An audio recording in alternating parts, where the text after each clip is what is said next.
یہاں سے اب آخری گروپ شروع ہو رہا ہے. آخری منزل تو سورہ قاف سے شروع ہوئی تھی. چھٹا گروپ مکی اور مدنی صورتوں کا یہاں ختم ہو گیا. 7 صورتیں حسین ترین صورتیں قرآن کی. وہ پہلی 7 صورتیں تھیں: سورہ قاف، سورہ ذاریات، سورہ طور، سورہ نجم، سورہ قمر، سورہ رحمان، عروس القرآن، پھر سورہ واقعہ. پھر یہ 10 صورتیں آ گئیں: سورہ حدید، سورہ مجادلہ، سورہ حشر، سورہ ممتحنہ، سورہ صف، سورہ جمعہ، سورہ منافقون، سورہ تغابن، سورہ طلاق، سورہ تحریم. اب پھر یہ مکی قرآن مجید یہ آخری گروپ ہے. اس میں بھی پہلی 6 صورتیں جو ہیں وہ 3 کے سب گروپس کی شکل میں ہیں. سورہ ملک بڑی، جیسے سورہ قاف وہاں تھی اسی مقام پر یہاں سورہ ملک ہے. بہت جامع اس کی تاثیر، اور یہ بہت حضور کو عزیز تھی.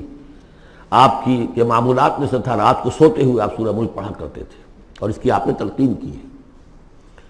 بسم اللہ الرحمن الرحیم. تبارک الذی بیدہ الملک وہو علی کل شیء قدیر. بڑی بابرکت ہے وہ ہستی جس کے ہاتھ میں ہے بادشاہی، راج اس کا ہے.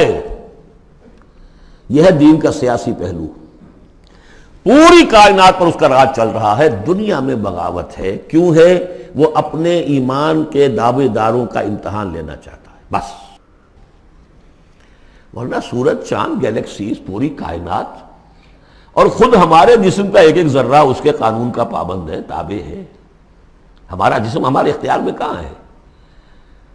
میں تنگ آ جاتا ہوں، 2 دن ہوتے ہیں یہاں سے تو طبیعت خراب ہو جاتی ہے، جب تک کہ پھر وقت لگتا ہے کینچی لے کر بیٹھتا ہوں. اگر میں چاہوں کہ یہاں بال نہ آئے، میرا جسم ہے، میرا تو اختیار نہیں، وہ تو آئیں گے. تو ہمارا جسم بھی جہاں تک اس کی فزیولوجی کا تعلق ہے، اس کی اناٹومی کا تعلق ہے، یہ سارا اللہ کے قانون کے تابع، میرے تابع تو نہیں. میں چاہوں میرا دل ذرا رک جائے، جب چاہوں میں اس کو سٹارٹ کر دوں تو یہ تو نہیں ہوگا. جب بند ہوگا بند ہو جائے گا، میرے اختیار میں نہیں ہے. لیکن یہ کہ جو ہماری اختیاری زندگی ہے اس میں ہم نے طے کر لیا ہے کہ اللہ کی نہیں مانیں گے، اپنی مانیں گے، اپنی مانیں گے، اپنی بیویوں کی مانیں گے، اور جو بھی نظام ہے اس کے ساتھ وفاداری کریں گے، چاکری کریں گے، ان کی ملازمت کریں گے، ان کے رتھوں کے اندر ہم بیل بن کر جوتیں گے تاکہ ہمیں عیش ملے، دنیا کے اندر ہمارے لیے مقامات ہوں، ہماری عیش بس اللہ اللہ خیر صلی اللہ. تو یہ ہے اصل میں امتحان. ورنہ بادشاہی یہاں اب بھی اسی کی ہے. یہ صرف ہلدی کی گانٹھ ہے جسے لے کر ہم پنساری بن کر بیٹھ گئے. میری مرضی، میرا خیال، میرا نظریہ یہ ہے. اور ہمارے نزدیک جو ہے طریقتکم المثلی، ہمارے جو کلچر ہے، مثالی نظام جو ہم نے بنایا ہے، ہمیں اس کی حفاظت کرنی ہے. تبارک الذی بیدہ الملک وہو علی کل شیء قدیر. وہ ہر چیز پر قادر ہے. الذی خلق الموت والحیاۃ لیبلوکم ایکم احسن عملا. اب دیکھیے ہم نے حیات انسانی کا جو اب تک سمجھا ہے، جس کو کہ عمر نے، جو کہ بہت بڑا شاعر ہے، اس نے اپنی بیوی سے خطاب کر کے کہا ہے حیات ثم موت ثم بعث حدیث و خرافات یا ام عمری. یہ کیا ہے؟ زندگی پھر موت پھر زندگی، یہ کیا؟ یہ سب حدیث و خرافات معاذ اللہ. ہم نے بھی دیکھا پہلے کنتم امواتا فاحیاکم ثم یمیتکم ثم یحییکم ثم الیہ ترجعون. یہ وقفے کیوں ڈالے گئے؟ یہ موت کا وقفہ کیوں ڈال کر زندگی کا ایک حصہ نکال دیا علیحدہ؟ 30 40 50 60 سال یہ دنیا کی زندگی، پھر موت کا وقفہ. موت ایک زندگی کا وقفہ ہے، یعنی آگے بڑھیں گے دم لے کر. کیوں؟ اس کی حکمت بتائی جو ہم پڑھائیں سورہ واقعہ میں. قدرنا بینکم الموت، تمہاری ہی زندگی کا تسلسل ہے جس میں ہم نے ایک وقفہ موت کا ڈال دیا ہے. حیات لیبلوکم ایکم احسن عملا. یہ جو چنک علیحدہ کیا ہے یہ اس لیے کہ تمہاری آزمائش ہو، امتحان ہو، تمہیں جانچا جائے. وہ 3 گھنٹے کا امتحان ہوتا تھا جو دیتے تھے تم کبھی اسکولوں میں، اب یہ 30 برس کا سمجھ. اور واقعی 30 برس ہی ہوتے ہیں آدمی کے پاس. پہلی زندگی کے 20-25 برس ویسے گزر گئے، شعوری ابھی نہیں ہے. اور پھر ایک خاص عمر کے بعد جو ہے اعضاء ڈھیلے پڑ گئے، اور پھر یہ کہ لا یعلم من بعد علم شیئا. 30 نہیں ہوں گے 40 مل جائیں گے آدمی کو. کام تو یہی ہوتا اس کی زندگی کا. لیکن اس لیے ہے لیبلوکم ایکم احسن عملا، تاکہ تمہیں جانچے پرکھے دیکھے تم میں سے کون ہے اچھے عمل کرنے والا. اب دیکھیے علامہ اقبال کی جو نظم ہے زندگی کے موضوع پر، واقعہ یہ ہے کہ بہت چوٹی کی چیز ہے، بہت عمدہ چیز. تو اسے پیمانہ امروز فردہ سے نہ ناپ، جاویداں پہم دواں ہر دم جواں ہے زندگی۔ قلزم ہستی سے تو ابھرا ہے مانند حباب، جیسے سمندر میں ایک بلبلا سا ہوتا ہے، کتنی زندگی ہوتی ہے بلبلے کی۔ قلزم ہستی سے تو ابھرا ہے مانند حباب، اس زیاں خانے میں تیرا امتحان ہے زندگی۔ خلق الموت والحیات لیبلوکم ایکم احسن عملا، ہے کبھی جاں اور کبھی تسلیم جاں ہے زندگی۔ کبھی زندگی جان سے مترادف ہے، عبارت ہے، کبھی جان دینا اصل زندگی ہے۔ وَلَا تَقُولُوا لِمَنْ يُقْتَلُ فِي سَبِيلِ اللَّهِ أَمْوَاتٌ بَلْ أَحْيَاءٌ وَلَكِنْ لَا تَشْعُرُونَ، ہے کبھی جان اور کبھی تسلیم جان ہے زندگی۔ اصل زندگی جو ہے وہ جان دے دینے سے حاصل ہوگی۔ الذی خلق سبع سماوات طباقا، وہ اللہ جس نے بنائے 7 آسمان ایک دوسرے کے اوپر۔ آیات متشابہات میں سے ہے۔ ما تری فی خلق الرحمن من تفاوت، تم نہیں دیکھ پاؤ گے اللہ کی تخلیق میں کہیں کوئی فرق۔ اتنا محکم نظام ہے، اتنا محکم نظام۔ کیا کسی سائنسدان نے آج تک یہ بھی کہا کہ تخلیق میں یہاں نقص ہے؟ کسی نے کہا؟ زوالوجی کی فیلڈ میں یا باٹنی کی فیلڈ میں یا کسی اور فیلڈ میں، جیولوجی کی فیلڈ میں، ایسٹرونومی کی، کسی نے کہا ہے؟ ما تری فی خلق الرحمن من تفاوت فارجع البصر هل تری من فطور، پھر ذرا دوبارہ لوٹا لو اپنی نگاہ، دیکھ لو، ہر میدان میں دیکھ لو، کہیں تمہیں کوئی رکھنا نظر آتا ہے؟ اگر یہ تخلیق کامل ہے تو کامل حقیقت میں کون ہے؟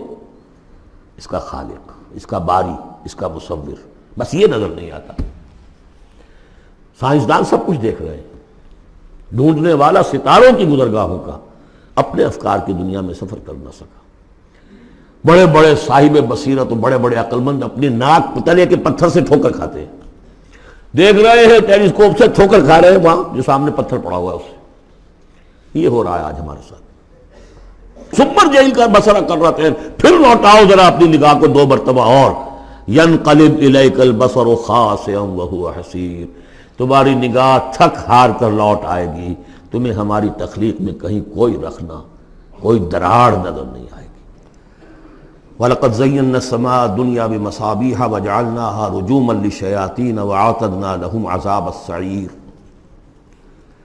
اور ہم نے سب سے قریبی آسمان کو سجا دیا ہے چراغوں سے، یعنی زمین سے جو قریب ترین آسمان ہے، پہلا آسمان، اور ان چراغوں کو ہم نے بنا دیا ہے رجوما للشیاطین، شیاطین جن جو ہیں وہ جو کوشش کرتے ہیں اس سے باہر نکل کر، اور وہ چاہتے ہیں کہ کچھ خبریں جو ہیں وہ فرشتوں سے چرا کر لے آئیں، تو ان کو کھدیڑنے کے لیے، ان کو اوپر سنگ باری کے لیے ہم نے یہ میزائلز رکھے ہوئے ہیں۔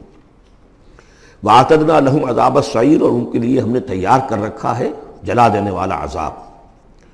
وَلِلَّذِينَ كَفَرُوا بِرَبِّهِمْ، اور جو لوگ اللہ کا، اپنے رب کا کفر کریں، چاہے وہ انسان ہو چاہے جنات ہوں، ان کے لیے ہے عذاب جہنم، جہنم کا عذاب، وبئس المصیر، اور وہ بہت ہی برا ٹھکانہ ہے۔ اذا القوا فیہا سمعوا لہا شہیقا وہی تفور، جب وہ اس میں جھونکے جائیں گے تو سنیں گے کہ وہ دھاڑ رہی ہوگی، اچھل کود رہی ہوگی، اس کا جوش و خروش ہوگا، جو سورہ قاف میں ہم نے پڑھا تھا کہ ہم اس سے پوچھیں گے حل امتلأت وتقول حل من مزید، وہ اور چاہے گی۔ جیسے کوئی بھوکا بھیڑیا ہو یا بھوکا شیر ہو اور اس کے آگے کوئی شکار ڈالا جائے تو جس طریقے سے وہ اس پر غرا کر آئے گا، تکاد تمیز من الغیظ، قریب ہوگا کہ وہ اپنے غصے سے پھٹ جائے۔ کلما القی فیہا فوج، جب کبھی بھی اس میں ایک فوج ڈالی جائے گی، یعنی یہ کہ ایک قوم کے بعد دوسری، دوسری کے بعد تیسری، وہ تو ہو رہا ہے، وہم یوزعون، ان کے درجہ بندی کی جائے گی، قوموں کا علیحدہ علیحدہ حساب ہوگا۔ سألہم خزنتہا، تو جو جہنم کے داروغہ ہیں وہ ان سے کہیں گے الم یاتکم نذیر، کیا آپ کے پاس کوئی خبردار کرنے والے نہیں آیا؟ قالوا بلا، وہ کہیں گے آیا تھا، کیوں نہیں؟ قد جاءنا نذیر، ہمارے پاس خبردار کرنے والا آیا، فکذبنا، ہم نے انہیں جھٹلا دیا تھا۔ وقلنا ما نزل اللہ من شیء، اور ہم نے کہا کوئی شے نہیں اتاری اللہ نے، یہ تم خام خواہ کہہ رہے ہو کہ تم پر کوئی قرآن اترا ہے یا تورات اتری ہے۔ ان انتم الا فی ضلال کبیر، ہم نے اس سے بھی بڑھ کر کہا کہ تم تو خود کسی گمراہی میں ہو، کھلی گمراہی میں مبتلا ہو گئے ہو، تمہیں کوئی آسیب آ گیا ہے یا کچھ اور ہو گیا ہے۔ وقالوا لو كنا نسمع او نعقل، اور انہوں نے کہا یا وہ کہیں گے کہ اگر ہم سنتے اور سوچتے، غور کرتے، عقل سے کام لیتے، ما کنا فی اصحاب السعیر، تو ہم نہ ہوتے اس جہنم والوں میں سے۔ فاعترفوا بذنبہم، پس انہوں نے اپنے اصل گناہ کا اعتراف کر لیا۔ یہ بہت اہم مقام ہے۔ اصل گناہ کیا تھا کہ ہم نے ان کی بات سنی نہیں، سنی تو انسنی کر دی، اس پر غور نہیں کیا۔ اس لیے کہ ہم یہ آج پڑھ چکے ہیں، ان السمع والبصر والفؤاد کل اولئک کان عنہ مسئولا۔ اللہ نے تمہیں یہ فیکلٹیز دی ہیں تو اس لیے کہ استعمال کرو۔ ہم نے بند کر کے رکھ چھوڑی ہے۔ ہماری ریت ہے، ہماری آباء و اجداد کی رسمیں ہیں، ہماری برادری کے یہ رواج ہیں، ہم اتنے عرصے سے ایک جماعت میں ہیں، اس جماعت کا یہ چلن ہے، جو بھی ہے، اس فرقے میں ہے، اس فرقے کا یہ معاملہ ہے۔ یہ ساری چیزیں جو ہے کہ نہ سوچنا، نہ غور کرنا، نہ سننا۔ فاعترفوا بذنبہم، اصل گناہ یہ ہے ان کا۔ فسحقا لاصحاب السعیر، تو اب دفع ہو جائیں یہ، دھتکارے جائیں یہ لوگ کہ جو جہنمی ہیں۔ اس کے برعکس ان الذین یخشون ربہم بالغیب، وہ لوگ کہ جو اپنے رب سے ڈرتے رہے غیب میں، لہم مغفرۃ واجر کبیر، ان کے لیے مغفرت بھی ہے اور بہت بڑا اجر بھی ہے۔ وَأَسِرُّوا قَوْلَكُمْ أَوِ اجْهَرُوا بِهِ، اور دیکھو چاہے تم اپنے قول کو چھپا کر بیان کرو یا بلند آوازی سے بیان کرو۔ إِنَّهُ عَلِيمٌ بِذَاتِ الصُّدُورِ، وہ تو اس سے بھی واقف ہے جو تمہارے سینوں کے اندر مضمر ہے اور پنہاں ہے۔ أَلَا يَعْلَمُ مَنْ خَلَقَ، بڑی اہم آیت ہے یہ وہ حصے ہیں قرآن کے یہ کہ جن کو اس طریقے سے ازبر ہونا چاہیے اگر بات کرنا چاہتے ہیں، آپ دین کی وہ خدمت کرنا چاہتے ہیں۔ کیا وہی نہ جانے گا جس نے پیدا کیا؟ ایک ایسی بات ہے کہ جس کا کوئی انکار کر ہی نہیں سکتا۔ گھڑی بنانے والے کو تو معلوم ہے میں نے اس میں کیا کیا پرزے رکھے ہوئے ہیں، مجھے نہیں معلوم، میں اس کا استعمال تو کر رہا ہوں، مجھے بتا دیا یہ بٹن دبا دیں یہ آن ہو جائے گا، لیکن یہ کہ جس نے بنایا ہے کیا اس سے چھپی ہوئی کوئی چیز ہے؟ الا یعلم من خلق وهو اللطیف الخبیر، اور وہ تو بہت باریک بین ہے، ہر شے کی خبر رکھتا ہے۔ هو الذی جعل لکم الارض ذلولا، اسی نے تمہارے لیے زمین کو بنا دیا ہے پست، تابع حکم، تمہارے قدموں میں بچھی ہوئی ہے غریب، جتنا چاہتے ہو اس کو تو رونتے ہو، پامال کرتے ہو۔ فمشوا فی مناکبہا، چلو پھرو اس کے کندھوں کے مابین، گویا کہ یہ بھی کوئی بہت بڑا ہاتھی ہو، اس کے کندھوں کے مابین اتنی جگہ ہے، چل پھر رہے ہیں۔ جیسے چیونٹی کسی ہاتھی کے کندھوں کے درمیان چل رہی ہو تو وہ تو سمجھتی ہوگی کہ فٹ بال کا میچ کھیلنے کی جگہ مجھے مل گئی ہے۔ تو یہی حال ہمارا ہے، ہم جسے بہت وسیع سمجھتے ہیں کیا وہ کچھ بھی نہیں۔ فمشوا فی مناکبہا وکلوا من رزقہ، اور اسی کے رزق میں سے کھاؤ پیو، اسی زمین میں سے تمہارا رزق بھی برآمد ہو جائے گا۔ وإلیہ النشور، یہ یاد رکھو کہ پھر اللہ ہی کی طرف اٹھ جانا ہے، جی اٹھنا ہے۔ آمنتم من فی السماء ان یخسف بکم الارض فاذا ہی تمور، کیا تمہیں کوئی خوف نہیں رہا؟ بالکل تم نچنت ہو گئے ہو اس آسمان والے سے جو آسمان میں ہے کہ وہ کہیں تمہیں زمین میں خسف نہ کر دے، دھسا نہ دے، فاذا ہی تمور، جبکہ وہ لرزے، زلزلہ آئے، شق ہو جائے اور تم چلے جاؤ۔ ام امنتم من فی السماء ان یرسل علیکم حاصبا، کیا تمہیں کوئی ڈر نہیں رہا کہ اللہ تعالیٰ جو ہے وہ آسمان والا تم پر بھیج دے کوئی ایسا جھکڑ تیز آندھی جس میں پتھر چلے آ رہے جو بلٹس کا کام کرے اور میزائلز کا کام کرے۔ فَسَتَعْلَمُونَ كَيْفَ النَّذِيرُ، پھر تمہیں معلوم ہو جائے گا کہ میرا خبردار کرنا کیسا تھا، کیا اس کا نتیجہ تھا۔ وَلَقَدْ كَذَّبَ الَّذِينَ مِن قَبْلِهِمْ، اور یقیناً جو ان سے پہلے تھے انہوں نے بھی جھٹلایا تھا۔ فَكَيْفَ كَانَ النَّكِيرُ، تو کیسا ہوا میرا ان کو پکڑنا اور میرا عذاب۔ اَوَلَمْ يَرَوْا إِلَى الطَّيْرِ فَوْقَهُمْ، کیا یہ دیکھتے نہیں پرندوں کو جو ان کے اوپر ہیں؟ صافات ویقبضن، کبھی انہوں نے اپنے پر پھیلائے ہوتے ہیں، کبھی ان کو سکیڑ لیتے ہیں۔ ما یمسکہن الا الرحمن، نہیں روکے ہوئے انہیں اس فضا کے اندر مگر رحمان۔ انہ بکل شیء بصیر، یقیناً وہ ہر چیز کو دیکھ رہا ہے۔ یعنی جو قانون طبیعی ہے جس کے تحت وہ چل رہا ہے وہ تو اللہ کا بنایا ہوا ہے۔ امن ھذا الذی هو جند لکم ینصرکم من دون الرحمن، بھلا وہ کون ہے جو تمہارا لشکر بن جائے اور تمہاری مدد کرے رحمان کے مقابلے میں؟ ان الکافرون الا فی غرور، نہیں ہے یہ کافر مگر دھوکے میں آ گئے، بہکاوے میں آ گئے۔ امن ھذا الذی یرزقکم من امسک رزقا، پھر بھلا کون ہے وہ جو تمہیں رزق دے سکے اگر اللہ اپنے رزق کے خزانوں کو روک لے؟ بل لجوا فی عتو و نفور، نہیں یہ لوگ اپنی شرارت میں اور نفرت میں بہت آگے بڑھ گئے۔ افمن یمشی مکبا، یہ آیت بہت اہم ہے حکمت قرآن کے اعتبار سے، فلسفے کے اعتبار سے۔ افمن یمشی مکبا علی وجہہ اہدی امن یمشی سویا علی صراط مستقیم، دو انسانوں کا تصور کرو، ایک شخص وہ ہے کہ جو اوندھے منہ پیٹ کے بل گھسٹ رہا ہے، ایک وہ جو سیدھا کھڑا ہے، سیدھے راستے پر چل رہا ہے۔ کون ہوگا زیادہ ہدایت پر؟ اس میں نقشہ کھینچ دیا گیا ہے، جو لوگ حیوانی سطح پر زندگی بسر کر رہے ہیں صرف انسٹنکٹس کی وجہ سے زندہ ہیں، پیٹ معاشی جدوجہد اسی کے لیے زندہ ہیں، گھسٹ رہے ہیں اسی میں، وہ اس اوندھے پڑے وہ انسان کے معنی نہیں جنہیں آگے کا کچھ پتہ نہیں، آگے کہاں جانا ہے، وہ تو ان کے انسٹنکٹس انہیں چلا رہے ہیں، بالکل اینیمل لیول کے اوپر زندگی گزار رہے ہیں، اوندھے منہ، انہیں کیا نظر آئے گا راستہ کون سا ہے، کدھر جانا ہے؟ ایک شخص کھڑا ہے سیدھا، اپنی منزل اس نے معین کر لی ہے۔ یہ بالکل وہی فلسفہ ہے جو سورہ حج میں آ چکا ہے۔ انسان حقیقت میں وہی انسان ہے جس نے اپنا کوئی آدرش، کوئی نصب العین، کوئی مقصد، کوئی آئیڈیل زندگی میں بغیر کسی نصب العین کی زندگی گزار رہا ہے۔ ہی از این اینیمل، اولئک کالانعام بل ھم اضل۔ حیوانات جو ہیں یہ چوپائے، ان کی زندگی کا کوئی مقصد نہیں ہے، وہ تو اللہ نے ہمارے کام کے لیے پیدا کر دی۔ آپ انہوں کاٹوں گوشت کھائیں اور ان کی چڑوں سے جوتیاں بنائیں اور جی رہے ہیں وہ خالص انسٹنکٹس کے اوپر، ان کی جبلتیں ہیں، صرف جبلت کے تحت ہیں۔ انسان صرف حیوان نہیں ہے، اس میں کچھ اور ہے، اور اس کے لیے کوئی آئیڈیل۔ ضعف الطالب والمطلوب، جتنا اونچا آئیڈیل ہوگا اتنا ہی اونچا انسان جائے گا، لیکن جس کا کوئی سرے سے آئیڈیل نہیں وہ نرا حیوان ہے۔ آخر چوپائے بھی تو اسی طرح چلتے ہیں نا۔ افمن یمشی مکبا علی وجہہ اہدی امن یمشی سویا علی صراط مستقیم، سیدھا راستہ اور اس کی منزل معین ہے، مجھے ادھر جانا ہے۔ دنیا میں ہماری منزل اقامت دین، حقیقت میں زندگی کی منزل آخرت، رضائے الہی کا حصول۔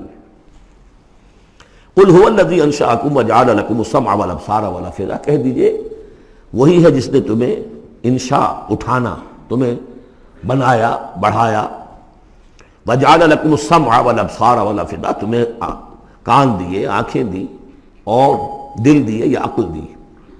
عام طور پر قرآن میں سمع پہلے کیوں آتا ہے اور بصار بعد میں کیوں آتا ہے؟ انسانی علم کا جب آپ جائزہ لیں گے تو اس میں پہلا حصہ ہوتا ہے جو پہلی نسلوں نے علم حاصل کیا ہوا ہے، اس کو آپ اخذ کرتے ہیں اپنی سماعت سے۔ آپ سنتے ہیں، کلاس میں لیکچر ہو رہا ہے، پروفیسر لیکچر دے رہا ہے، جو کچھ ہوا ہے پہلے وہ آپ نے پچھلی نسلوں کا جو بھی ذخیرہ معلومات ہے وہ جمع کیا، اب آپ نے آبزرو کیا، کچھ اور معلومات حاصل کی، کچھ نئی حقیقتیں آپ پر منکشف ہوئیں، اور پھر آپ نے اس کو جوڑا، ایک قدم آگے گئے۔ ان السمع والبصر والفؤاد کل اولئک کان عنہ مسئولا قلیلا ما تشکرون، بہت کم ہی شکر ہے جو تم کرتے ہو۔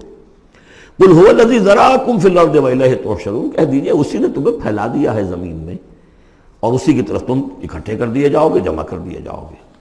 وَيَقُولُونَ مَتَىٰ هَٰذَا الْوَعْدُ إِن كُنتُمْ صَادِقِينَ، وہ کہتے کب ہوگا یہ وعدہ، کب پورا ہوگا، اگر تم سچے ہو تو بتاؤ۔ قُلْ إِنَّمَا الْعِلْمُ عِندَ اللَّهِ، کہہ دیجئے کہ اس کا علم اللہ کے پاس ہے۔ آخرت کب آئے گی؟ وَاللَّهُ عِندَهُ عِلْمُ السَّاعَةِ، اللہ ہی کے پاس اس کا علم ہے۔ وَإِنَّمَا أَنَا نَذِيرٌ مُّبِينٌ، اور میں تو بس صرف ایک واضح اور صاف صاف ڈرا دینے والا ہوں، اس کے سوا میری ذمہ داری کوئی نہیں۔ فَلَمَّا رَأَوْهُ زُلْفَةً، پھر جب وہ دیکھیں گے اس کو، قریب آ گئی، سیئت وجوہ الذین کفروا، تو ان کے چہروں کے حلیے بگڑ جائیں گے، برے ہو جائیں گے ان کے چہرے، ان کافروں کے۔ وقیل ھذا الذی کنتم بہ تدعون، اور کہا جائے گا یہ ہے وہ جس کو تم مطالبہ کرتے تھے کہ لاؤ اور لے آؤ جلدی سے۔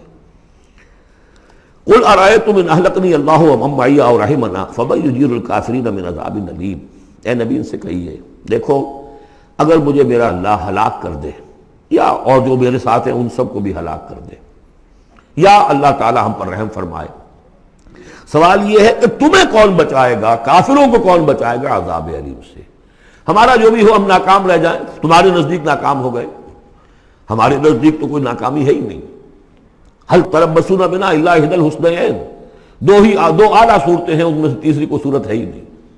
یا ہمارا رب ہمیں سب کو جام شہادت نوش کروا دے، کامیابی کامیابی، سب سے بڑی کامیابی تو یہی ہے، اور کامیاب ہو کر اگر واپس آ گئے تو تم بھی کہو گے کہ کامیاب ہے۔ لیکن تم سوچو کہ کافروں کو کون بچائے گا دردناک عذاب سے؟ قل هو الرحمن آمنا بہ، کہہ دیجئے وہ رحمان ہے، اس پر ہم تو ایمان لا چکے ہیں، وعلیہ توکلنا، اور اسی پر ہمارا توکل۔ نوٹ کر لیجیے یہ صورتیں جو ہے بالکل ابتدائی زمانے کی صورتیں ہیں۔ ابھی سمجھیے کہ یہ ابتدائی رد و قضا ہے، جس کی آخری شکلیں وہ ہیں جو سورہ انعام اور سورہ اعراف اور سورہ یونس اور سورہ ہود میں ہم دیکھا ہے۔ فَسَتَعْلَمُونَ مَنْ هُوَ فِي ضَلَالٍ مُبِينٍ، تو عنقریب تمہیں معلوم ہو جائے گا کہ کھلی گمراہی میں کون تھا، ہم تھے یا تم تھے۔ قُلْ أَرَأَيْتُمْ إِنْ أَصْبَحَ مَاؤُكُمْ غَوْرًا، ذرا ایک بات پر اور غور کرو، اگر تمہارا یہ پانی جو زمین کا ہے وہ نیچے اتر جائے، کبھی کبھی ایک دم بہت جو ہے ایک الارم ہو جاتا ہے کہ پانی کی سطح نیچے جا رہی ہے، بارشیں کم ہوئی ہیں، پانی کی سطح نیچے جا رہی ہے، کہاں سے لائیں گے پانی؟ وہ تو پھر بھی ابھی ایک حد تک ہی نیچے جاتی ہے، یہ پانی اور نیچے چلا جائے۔ فَمَنْ يَأْتِيكُم مِّن مَّاءٍ مَّعِينٍ، کون ہے وہ جو لائے گا تمہارے پاس وہ پانی صاف نتھرا ہوا پانی؟